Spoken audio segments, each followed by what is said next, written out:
and I think we got Josh. So we'll get his thoughts on Mr. Hoffman, among other things, as we welcome in now into J. Seymour. Don't ask me how we got onto that, Josh. Oh, we were talking about Twister, which obviously is a special movie for you. We know that's not a fiver or a dimer. That's a Ben Franklin for you. Sure. You probably watch it on the regular. And it got me thinking Philip Seymour Hoffman, who passed away 11 years ago, and I'm still having a hard time wrapping my arms around that. But favorite Philip Seymour Hoffman performance or performances? So you mentioned Twister. That has its own special place for me. I assume you mentioned Almost Famous. Yes. I would be remiss if we did not mention the dynamite work he did in the blockbuster hit Along Came Polly.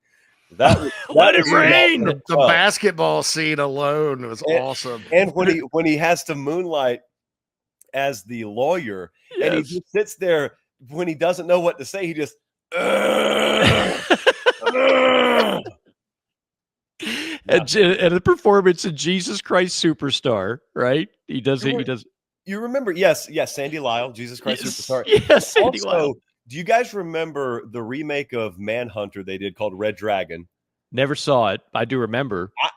People trash it. I thought it was good. He was in that as well. He played a reporter who, I don't want to spoil it for anyone, but it's not a great ending for him. But yeah, Philip Seymour Hoffman is on my Mount Rushmore of something. He's on my Mount Rushmore of life.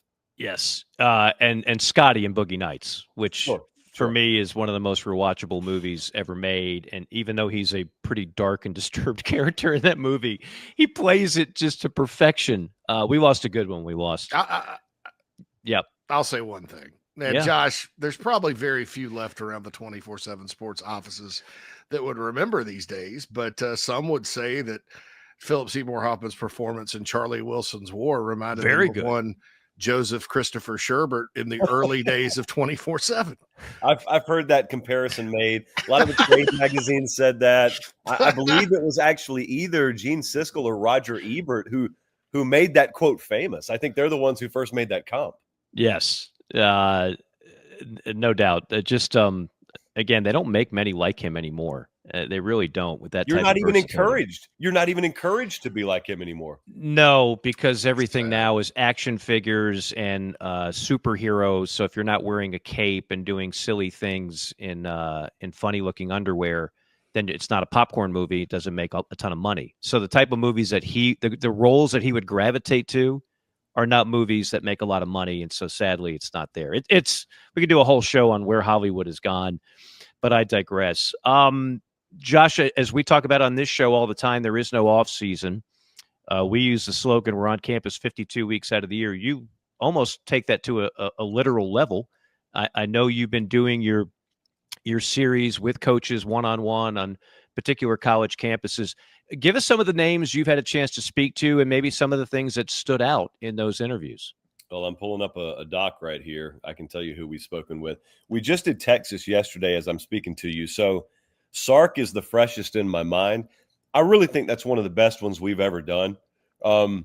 He's just sharp, man. When you get Sark on a good day, he's just sharp. Yeah. And he's pretty open. I don't know. You guys know as well as I do. Sometimes there are guys out there, and there's nothing wrong with this, but when they speak, it is football. Then there's another kind of guy who speaks as a football coach, but his words apply so further across the board of life than just football. Steve Sarkisian's one of those guys. I think, the entire video is up on the channel right now, but that was 45 minutes that felt like it went by in 10 or 15. Ryan Day last week was as open / comfortable / honest as I've ever heard him, which makes sense because even he said, I have the benefit of the doubt now. You can kind of say what you want. You can do what you want. Now, since you're a national championship winning head coach, it all makes sense. You like it's of course you would do it that way. Of course you would say it that way. But that was fun. Kirby's always really good. DeBoer, year 1 to year 2 at Bama, noticeable difference there. And the fun one we did 2 weeks ago was Rich Rod at West Virginia, because I had not even been to the state of West Virginia before, much less to the university. So we went up there, and man, it was like being around a homecoming, but it's just the middle of May. or late April, I guess, when it was. But that was really, really fun combo. He was you could tell. I've seen some of the clips of that one in particular, and I've told this story before. I had an Ole Miss game when he was the offensive coordinator, which lasted like a year. This is going back to the Matt Luke era, right before Wayne took over. And Rich Rod was still a name, obviously, and still loved dialing up plays. But I've never seen him really more miserable, because the whole time he's thinking, damn it, I am head coach material. Do you guys remember what I did at West Virginia? Okay, looking back, I probably should have taken that Alabama job, but I still know what I'm doing. I'm qualified to be somewhere higher than I am. And I don't mean that he was being overly arrogant about it, but you could just tell it. That's his calling. So to see him back at West Virginia, to see his new kind of enthusiasm for that role again, I think it's a perfect fit. I can't wait to see how he does there. I think so. I also think there are a million different reasons why guys end up where they are. Sometimes it's football, sometimes it's things beyond football, and everyone's human. You could tell with Rich Rodriguez, at least I could tell, those years he spent, whether it was as a coordinator or he was down at ULM or he's back at Jacksonville State and all that stuff, you could tell many, many people at the Power 4 level knew he was still qualified, knew he was still capable, but then they also knew, I don't think I'm going to be the one that hires him. But I hope no one else does. I don't want to compete against him, but I don't know that I'm going to be the one who hires him. And finally, West Virginia said, wait a second. We already did once before. Of course we could hire him again. And there he is. Yeah, there he is. The Sark interview, I don't know how deep down a rabbit hole you went with his past. Did you touch on all the things that obviously that he had to battle through with substance, with alcohol and everything else, and how telling was that? How much did he offer up in the way of getting out of that hole when a lot of people thought his career was dead and buried, and now where he is? Mike, I know that yes, to answer your question, yes, we brought it up, and yeah, he talked about it. So, but think about this. The further removed you get from the past, the more and more it gets, I don't know, like put in sugar cube form, where it's nice and compact and you can say it in one sentence, but that's really not the way life works in the moment. If you really go back, you and I lived through it, but if you're like 19 years old and you're in college and you're a huge fan, all you know is, oh man, Sark had some substance abuse issues. Go back and like live through it. The reports of the state he would show up to work in at Washington, the way it flamed out at USC, and how much he had to climb up from rung one of the ladder before and be helped onto rung one to all the way where he is now. It's just amazing. So to me, the purpose of that kind of sit down is not so much to just get a guy to rehash his past. Like, I want to get some substance out of it. So what I asked him was, how open are you about that with your players? Because you got to think, any guy who's getting recruited to Texas, if you're going to negative recruit against Texas, you can't outspend them. So what you're going to do is you may trash the coach. You may speak ill of his past, of his reputation. And so I asked him, how do you combat that? And the only way to combat that, I would imagine, is just be open, just be honest about your past. And man, he took that and laid out exactly how he explains himself and his past to his players, how open he is about it, and how much he says, since you can't change the past, and I wouldn't if I could because it's made me who I am now, I actually try and use it because I'm going to ask every one of these guys to overcome adversity and to put your past behind you and build on your mistakes and all that. Well, you could either show them a motivational video or just use yourself and use me, the man in the mirror, as the example. He went in great detail about that, more than I even asked for him to. I think it was really, really eye-opening. I don't care if you don't like football. It'd be worth a listen. Yeah, he's extremely likable. If you ever have any interaction with him, the one time I did, like, he's just, there's something about, there's some coaches always have their guard up, and it just makes for an uncomfortable exchange. We've all dealt with that. That's not Sark at all. And I'll throw this at you. This is a topic within a topic. I look at Texas now and the malaise of a watered-down Mac Brown toward the end, the Charlie Strong debacle, the Tom Herman debacle. That was your time to get Texas.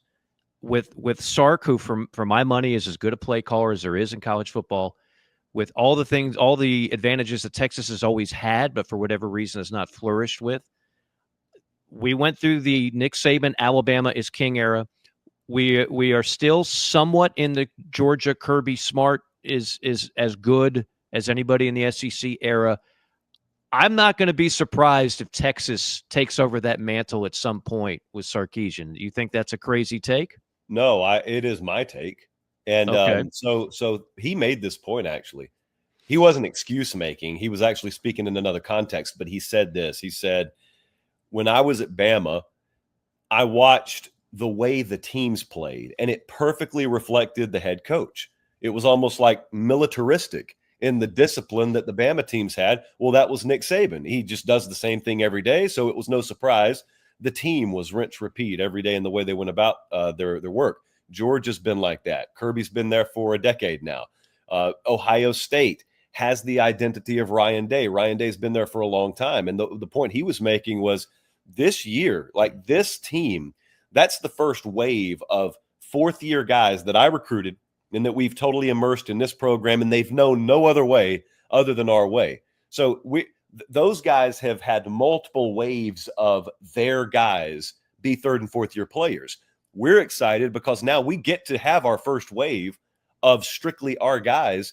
And that's really when you find out whether what you're preaching and what you're putting into practice is worth anything, because you get to measure it against the other big boys. And Mike, I don't know what's going to happen with the house settlement or with revenue sharing, but I do know this. In a world where money is a factor, Texas is never not going to be in the sweet spot. Like from this point moving forward, the shape of the sport is never not going to be conducive to Texas succeeding. So if you've got that, that means all the intangibles that are out of your control are set in your favor. So the stuff that's in your control, if that's the guy running the ship, I have a lot of faith and confidence. It's the program I'd buy stock in more than any other program in college football right now over the next 5-10 years. Agreed. I ask you about Sark's old school, SC, Southern Cal. You were out there. The outside perception is they're in trouble. Lincoln Riley, they're obviously recruiting very, very well. I think going into a line of scrimmage league last year hurt them a little bit. I love their defensive coordinator, Lynn. Your thoughts on the Trojans and kind of, I don't even know if they would fire him if he goes 7-5 again this year, but you kind of had an interesting inside take and your thoughts on Lincoln Riley and the Trojans. Yeah. So this time last year, we went down to Florida when there was a similar buzz. It was hot seat, programs trending in the wrong direction. Napier's probably on his way out. And I remember hearing all that. I didn't necessarily even disagree with it, by the way. But I went down there, and when you have that kind of external vibe, what you expect and what I've typically experienced is when you go inside the program, it's kind of a lot of searching and reaching and we're experimenting here and there. But there's not like a singular vision. You don't have just troops marching in the same direction the way it feels like when you go to the big boy programs. Well, Florida didn't fit that. Florida was very surprising because when you got behind the curtain, it felt just like Ohio State or Georgia. And it made you think, wow, these people seem to have their act together. Wow, they all seem to be moving in the same direction. Wow, it feels like they should be coming off a playoff appearance with how resolute they are in their values and principles. It's crazy they've been losing. And what Napier would have you believe, and what he told us last year, was our way will work. We just need time to make it work. So then they started leveling up a little bit this past year. Now they've got high expectations for this year, so we'll see. And then we bookmark that. The reason I bring Florida up is that's exactly how it feels at USC right now, JC. You go in there, and you would think 3 consecutive years of regression in record. And there hasn't been a staff change. Like Riley's been there all 3 of those years. You would think they're a program searching. And yet when you go in there, they are as confident as Ohio State folks are about their processes. Here's the difference. Riley knows, I think he knows, he screwed up hiring on one side of the ball at the outset. It's no different than Fickle at Wisconsin right now. You get the job, you're the right guy for the job. You just you don't hire correctly on one side of the ball, which just means in year 3 you have to hit the reset button, and by year 4 you're asking for patience in a world that has none for you. So the general manager is the one getting all the headlines right now. But you said the defensive staff changes a year ago. That took them from the 100s to the 50s in overall defensive production, and I expect another fairly quantum leap this year. But I asked him when we did that interview, I said, all this confidence in this building does not match the external vibe. Externally, people got a lot of question about you, and people doubt the trajectory. What would you say? I did the classic, what would you say to that person? And he said, among those things, he said, I'd ask him, did they watch our games last year? We're not out there getting blown out. We got 1 possession losses, which means we don't deserve to win those games. But it also means in the state of program terms, we're not miles and miles and miles away. We've made the changes we think we need to make. And then he spoke in just absolute definitive terms. It's going to happen. Our way will work. What we're doing will pay off. And sort of you'll see. And I got to tell you, I don't know if it's this year, but I'd bank in the next couple of years on them returning to viability status. Does that mean a playoff team? Does that mean winning the Big Ten? I don't know. I just mean a team that you have to factor in at the very least. Well, like Penn State. Penn State, you've not picked to win any national championships lately, but you've known they're going to be a factor. At the very least, I think Southern Cal will return to being a factor.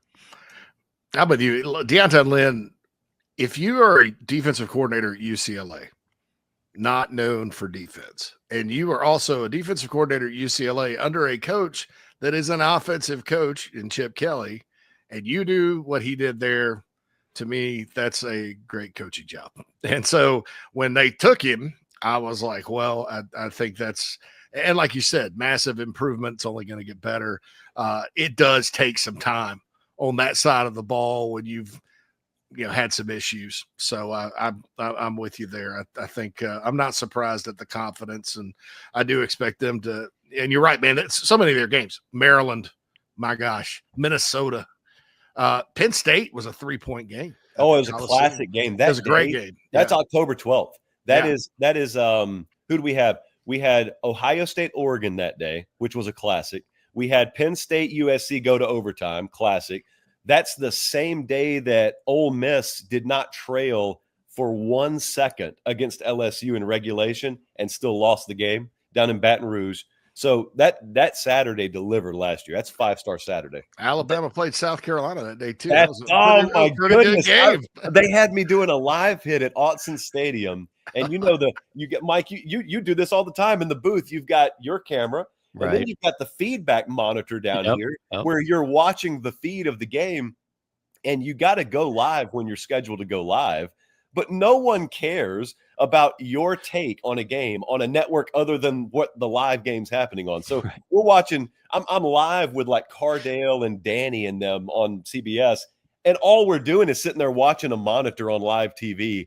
And when that game's happening, that South Carolina Bama game, there are like 3 different jaw-dropping moments. I can't believe this is really happening moments. How different does that season pan out, by the way? You give Carolina the LSU game or the Bama game. How different does that season pan out? Well, they're in the playoff. But they're in Atlanta too. Sure. If you went through the tie, it would have gone to the 6th tiebreaker with Georgia, but because South Carolina had a big win over A&M 24-21 and the 26-point Oklahoma, it would have gone to like score, I guess, margin of victory, and they would have gotten to play the Longhorns. So that was, you didn't think it at the time, but those were tough ones for the Gamecocks. That might be a good segue. I always like to ask you on this. And as I said in the, before you were on in the intro, what I love about what you do is that the great thing about college football, none of us are going to agree on everything. It'd be boring if we did, but you always make a compelling case for every kind of strong opinion that you have. So where am I going with this? You, our good friend Barrett Sallee, who's been on, a few others. I can't remember everybody off the top of my head. Let's just say a little bit resistant to the college football playoff expansion, right? So, I mean, we just talked about an example of a game that wouldn't have meant nearly as much if we only had four, the old school four. We're clearly not going back to four. If anything, we're going from 12 to 14 to 16, what have you. Have you softened your stance at all on the playoff expansion, and what do you think it's done to college football? Soften my initial stance, no. Part of, you'll remember, because we talked about this on this show, what was baked into my stance was I don't think it ever stops at fill in the blank.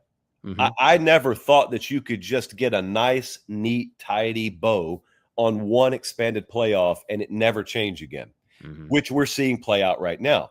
Now, this will probably surprise you.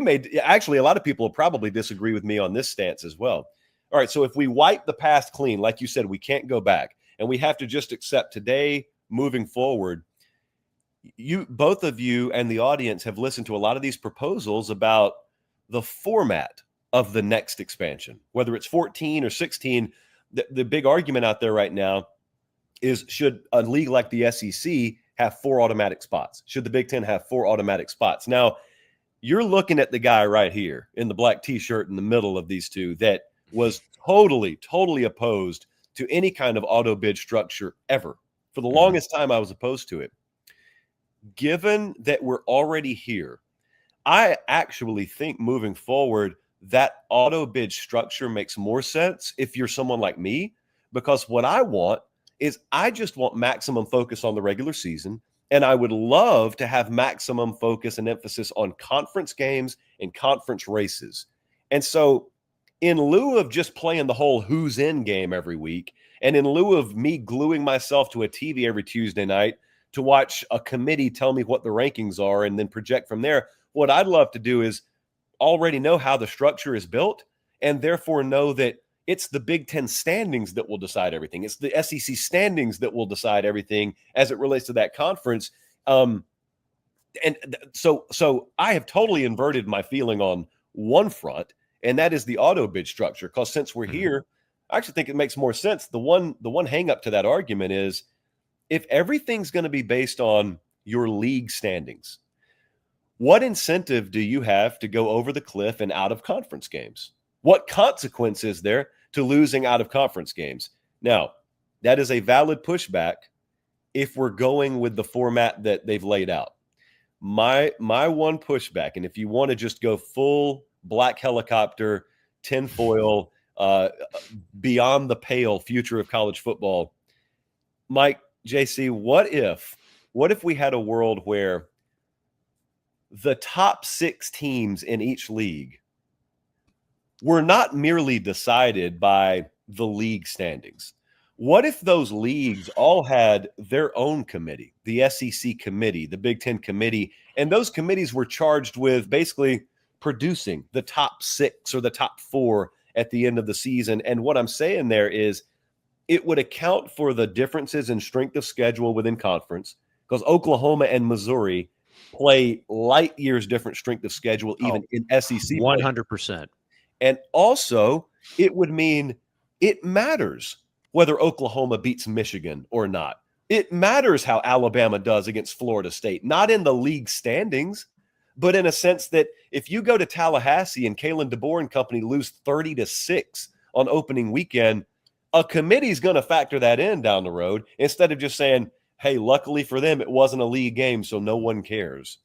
A conference committee, in other words, the SEC would assign the people that determine which SEC teams get the automatic bids. Well, what they would do, to my understanding, the way this is going to work is, if the SEC's got 4 playoff spots, the way they want to do it is take 1 versus 2 and put them in the league championship game.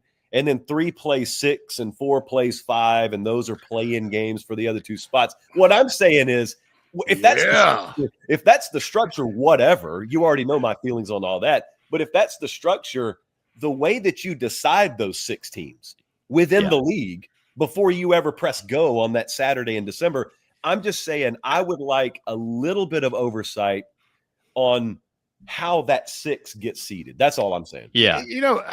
With that, I don't know that dude, you want to talk about political. Oh, it's wonderful. An SEC football committee. Oh my God. Get the bomb squad ready. Good Lord. I think you're onto something there. And I'm in favor of the play-in games if we go to auto bids. I just think, more access or whatever. But, high school football in some states, they use a point system. In other words, based on strength of schedule, because that's the big workaround. Even with I think a play-in situation would help resolve some of that, because obviously, hey, like last year, Tennessee would have played South Carolina, Alabama would have played Ole Miss. Tennessee had a much weaker schedule than everybody else. Well, you got to go beat the Gamecocks on a neutral field if you're going to get in the playoff, because you have. I think that would solve a lot of it, but I also think there's something to be said for adopting a point system. And hey, you play a Power 5 out of conference, that's another point for your win. And then that determines the top 6. Just like in high school, you get points for so many wins over bigger schools and things like that, because it's based on resources, So I don't have a problem with that if, like a lot of these Power 4 conference commissioners are saying, we properly define strength of schedule. Because if we have some model where Mike goes and plays Wake Forest and JC goes and plays Clemson, and you both get a point because they're Power 4 teams, right? That doesn't make a whole lot of sense to me. But here's the problem there. The only other alternative to that is bringing in more of a Vegas power rater, like odds making kind of voice to say, hey, here's how we would shape this. Like, here's how we would view all these teams, neutral field. And therefore, here's how much credit you should get for beating that team or for playing this team. And that gets really murky, because no matter how much sense it makes, and no matter how much difference there is in defining the power of a team versus, defining who gets in based on who would be favored. Like, those are two entirely different things. You would never be able to explain that to the public. All the public would hear is gambling has now proliferated the selection process and it's all gone to hell. That's all people would hear. I'm going to put my tinfoil black helicopter on here into the equation. First off, the human beings are always going to have the final say and should. I don't want a BCS-like formula spitting out things, and that's the gospel. Josh, you'd be happy to know we've put you in our own JC and Morgan 12-person committee, no ADs, no football players that retired 30 years ago. It's the likes of you and Luganbill and Thamel and Staples and Dinich and Kublick and Wetzel. You get it, okay? That should be the final line. But I think we can learn something, and before anybody says, those are different sports, I know basketball's different. But basketball does have a thing called the net. Right. And it's not perfect. No computer formula ever is. But it's pretty damn good at determining the difference between, for example, an SMU's schedule and quality wins versus an Alabama, Ole Miss, South Carolina's. Like, if you have something like, they have to come up with something like that. We use it in every other sport, but we really don't have it in college football. And no, I'm not talking about the Sagarin ratings from 30 years ago. I mean something that's truly based on merit and based on strength of schedule, quality wins, bad losses. This is not that hard. And at least have that as a guide for the new and improved 12-person panel committee, and so that they can spit out the right names. I certainly think we are going to the expanded AQs. I said that the moment if the SEC didn't get that 4th team in, you watch Sankey and Pate are going to change the way this thing is done and change it radically. You will see more automatic bids for those 2 leagues. That's happening. But we still are always going to have at-large teams. At large, and if we're trying to say the difference of even the automatic qualifiers, well, who gets the 3 versus the 5, you got to have just a logical data measurement to make common sense comparisons between teams that, yes, have the same record as JC and I like to call it, caveman logic, unga bunga, 2 losses, fewer than 3, therefore 2-loss team better. No, that's not accurate at all. It's just stupid beyond belief. But that's how we're doing it right now with this playoff committee. They've got it already baked in-house at ESPN. Bill Connolly's S&P Plus statistic, yeah, he's good, is about as good a product out there that's not, gambling centric, so you avoid that stigma. It's already there, and I look at those numbers every week, and I do my own, and his virtually mirror mine every week anyway. And even if they don't, there's like minor difference, but all we're looking to get is a broad stroke definition here. Like you said, we're not looking to hit a bullseye from the moon. We're just looking to know that, hey, let's make more sense out of this team that's 10-2 because they didn't play anyone rated in the top 80 in the country. It might not be the same 10-2 that Florida just ran off in the SEC per se. Right. Let me ask you this. It's hard to do a show like this and not talk a majority. I don't care. I mean, we're all in the South. Well, I mean, JC is on loan in Chicago, but he's a true Southerner. We know that. And he'll be back before long, trust me. But even if we were all based in Chicago or Indy, the dominating teams in terms of conversation, when we talk about college football, are and are going to continue to be SEC teams, Big Ten teams. I see that gap widening. I know there's revenue sharing on the horizon and the settlement case and everything else, Josh. And part of me hopes I'm wrong on this. But when I look at the financial gap on TV revenue alone between those two leagues and everybody else, it's going to be really hard for this not to be a conversation, with exceptions like a Clemson, like a Florida State, if they ever get their act together again, where this sport, the focus of power is really becoming narrow in scope. Do you agree with that? Yeah, of course I do. I don't know how you disagree with it.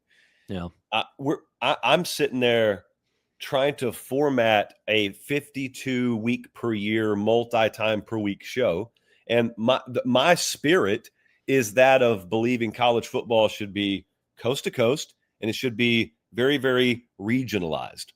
But it's not that right now. So when you stack your show, you still stack it with the old school mentality of, oh, we're way too SEC heavy tonight, or we're way too power team heavy tonight. There is no alternative right now. There's just no if you want to serve your audience, I'll put it that way. There's no alternative. So I've got a much more 50,000 foot belief, Mike, that probably the end game that's been on the forefront of the mind of the power conferences, the Power Two, for a while, is we know where we're ultimately going to get.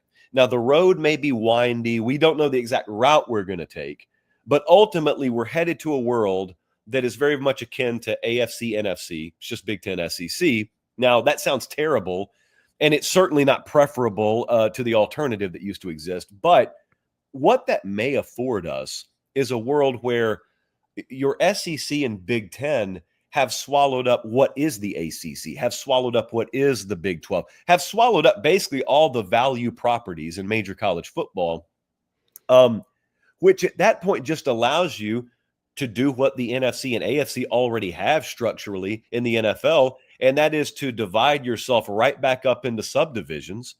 In college football, I would encourage an adherence to history that if you do that, there's no need to change names. You go right back to having the Pac-10. You go right back to having the Big 8 or the Big 12, or you go right back to having the ACC, whatever you want to call them. Because frankly, I don't know that a Wake Forest fan cares what the ACC is a subsidiary of, as long as the aesthetic version of college football is much more in line with what it should be and what it used to be. And as long as media rights revenue distribution flows more evenly through the sport because of affiliation with one of the big two, at the end of the day, it could be 2025 or 2045, whatever it is.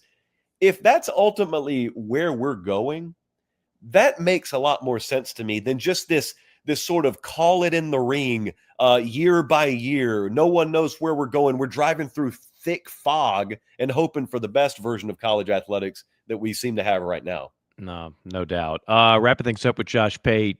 Josh, we started off the show. I was just kind of thinking in my mind on the calendar, and one of the sports that I do cover and am passionate about, as well as football and basketball, is college baseball. And the conference tournaments are about to begin in earnest here in a week or two. And it got me to thinking that will basically wrap up year one of this most recent massive realignment, right? Stanford, Cal, SMU in the ACC, Southern Cal and Washington and Oregon in the Big Ten, and of course the Arizona schools in the Big 12. And I was just looking at it, and geographically, it's still it's weird. It doesn't exactly fit, but I don't know. I just don't think people are really making a big deal about it anymore. I think people have just kind of accepted this is the new normal, and nothing's going to change about it. Is there any kind of overlaying thoughts that you have with the new normal that is geographic misconduct in some ways, malpractice in a lot of ways, but everybody's adjusting and everybody's working through it, and even sports that don't have nearly as much money as football, they're flying over to these conference tournaments and they're making the best they can out of the situation. Yeah, I think a couple of things there. So while the public conscious may be getting settled as the new normal there, I think there's a world where, Mike, like if I were to take an ice cube out of my freezer over here and I were to put it on the countertop, it's a fact that that ice cube is melting, but it's not going to melt in the next 3 minutes, but it will eventually be a puddle of water. So I do wonder, even if people have just accepted it as the new norm, do the long-term effects ultimately not still have detrimental impact on the sport, especially the non-revenue sports? And that's before we even start to mention what could happen if they go the employment model and whatnot. That's the first thing. The second thing is, I think the public, and a lot of the feedback I get reflects this, they've kind of accepted that they don't like it, but there's really nothing we can do about it right now. On one hand, there's never been more money because the audience has never been bigger, thus providing that huge financial pool that all of this exists on the surface of. And yet the thanks that you've been given is your voice has never been heard less than it is right now, which is just that classic detachment from reality that those who have been put in charge tend to have across various walks of life, this just being one of them. And the third thing is, if you don't like the way things are right now, it's kind of like your grandma used to tell you about weather in the South. If you don't like it now, give it 10 minutes, it'll change. Well, that's been the case in college athletics for a while. So I think the hope right now is, okay, if I don't like it right now, hey, recent history has told me whatever this is won't be this way for long. Now, the slippery part is it could get worse. But also, who knows, man? I've got Nick Saban hanging out with the president. I've got Tommy Tuberville on Air Force One. I've got all sorts of different voices coming in that used to not seem to care about college athletics. Maybe a sledgehammer gets taken to it all, and I don't even know what that means, but I'm just going to go to bed every night, say my prayers, and cross my fingers. That's kind of the attitude right now. College football Armageddon. You heard it first here from Josh Pate. Okay, I lied. One last question. If I were to ask you teams, look, we're all going to pick, for the most part, the same teams contending for the prize. We all can come up with a dark horse list, and that'll be great summer fodder.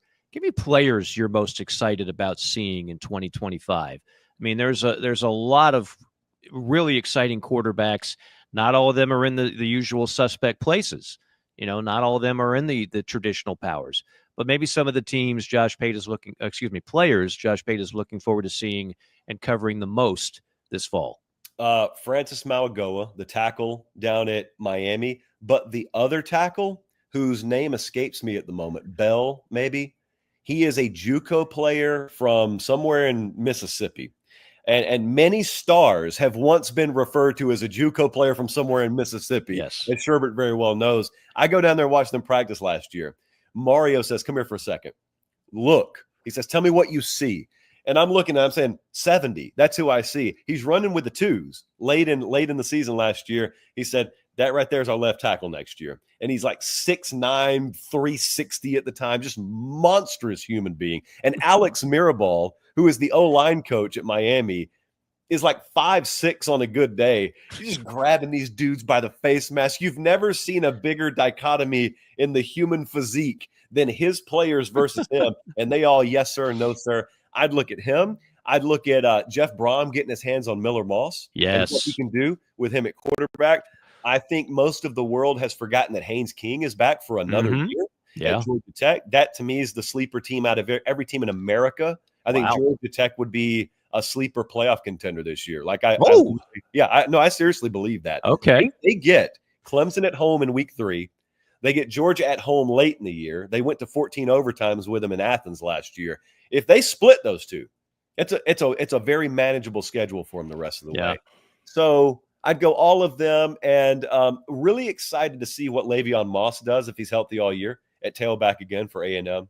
I think I could go a million hours on this topic right now, but those are some of the ones, along with obviously like Mateer coming to Oklahoma. If his receiver Burks, if he's healthy all year, what that hookup could look like. There's a lot of unknown across the landscape at the quarterback position, which means there's a lot of potential volatility among those traditional favorites. Yeah, I mean, and the traditional favorites, I mean, like we talked about Jeremiah Smith, wideout Ohio State. It's ridiculous how talented he is and what he could do. I think of quarterbacks in the SEC, I think of like a Fab Four right off the top, and that's not even including a guy you mentioned in Mateer, who also has a chance to be special. But, I think of Nussmeier, Sellers, Lagway. I'm leaving one off the list off the top of my head. Arch Manning. Arch, of course, yeah. The most obvious one. Never heard of him. Never heard of that guy. Never heard of that guy. Is he related to Peyton and Archie? Never heard him. I mean, those four alone are going to be like must-see TV when they're playing. And of course, you have talented quarterbacks other places. You've got a Klubnik at Clemson. You've got guys out there. But it's still a quarterback sport in so many ways, and we've got some special ones this year. This past draft. Oh, all right. I lied again. I'm just going to keep lying, Josh. One last question, and then we'll let you get to that ice cube that's probably just about melted. You watched the NFL draft, right? Yep. What was your takeaway? I'm obsessed with the draft. Yeah. I have a problem. I've been watching it every year since about 1990.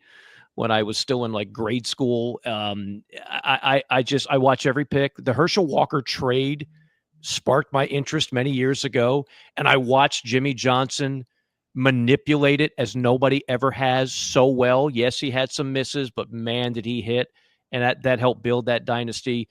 And obviously, if you're a college football fan, I think we all love playing fantasy GM and projecting how guys are going to go to the next level. What was your take, besides watching Shadur Sanders get passed over 157 times or whatever it was? What was your takeaway? All right, so I got a few answers for you. The first one is, can you not see a year from now us watching the draft and people talking about Arch Manning like they've just discovered that he is related to Peyton and Eli? Can you not see an entire expose done where they're almost saying, did you know? Did you know this? It's happening. Because they start watching college football. A lot of those guys start watching college football like 15 days before the draft starts. Yes. So they're learning all these things that we've known for a long time. Right. I thought it was just a sledgehammer to the face, Mike, that 26 of 32 first-round picks were from the Big Ten or the SEC. I use that number. Yeah, yep. And that went back to the conversation we were having a second ago.